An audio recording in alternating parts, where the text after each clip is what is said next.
Hi, I'm Ferris the Thought Gardener, and today I wanted to look at some really good questions you can use when you're tapping.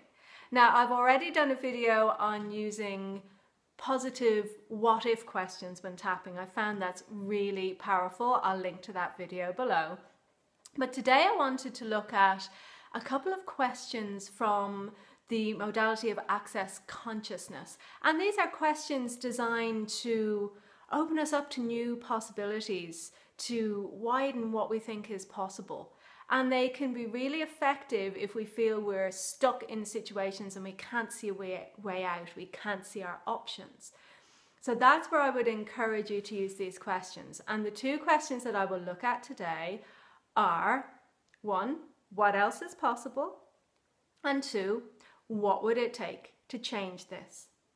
Now, if you're in a situation where you're stressed and anxious, I would advise you to do the traditional EFT tapping, and I'll link to a demonstration of that, first, because on that scale I use of 0 to 10, with 10 is the issue is as big as it can be, you're really stressed and upset about it.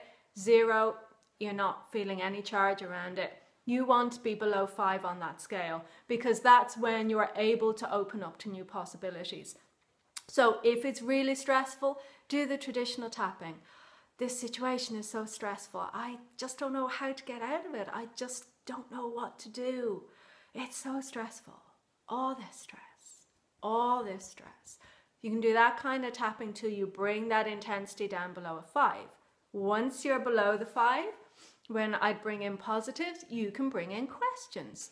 So you can start to say, well, what else is possible here? What else is possible that I haven't imagined? What else is possible that I've just not considered yet? What are the possibilities here? And if you hear how I'm tapping, I'm doing that in a really curious way. I'm not like demanding an answer. I'm curious. I'm like, what else is possible here? And that really opens you to new ideas, new solutions coming in. Similarly with the second question, what would it take? So for that same issue, you could say, well, what would it take for this to change?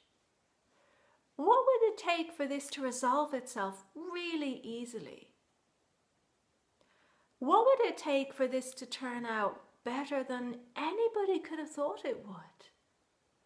And again, I'm tapping in that open, positive way. I'm not saying, what would it take for this to change? What would it take? I need it to change. If you're feeling that kind of anxiety, go back and do the traditional tapping.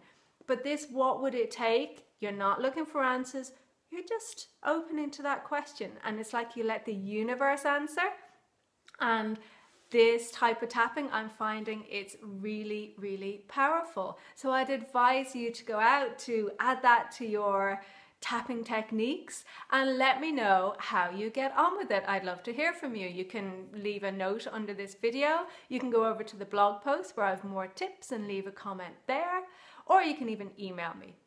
So thank you very much for watching. I hope you have enjoyed this. If you like it, you can give it a thumbs up, and you can subscribe to the channel if you haven't before and you want to see future videos. Thanks very much again. I've been Ferris J. Bye for now.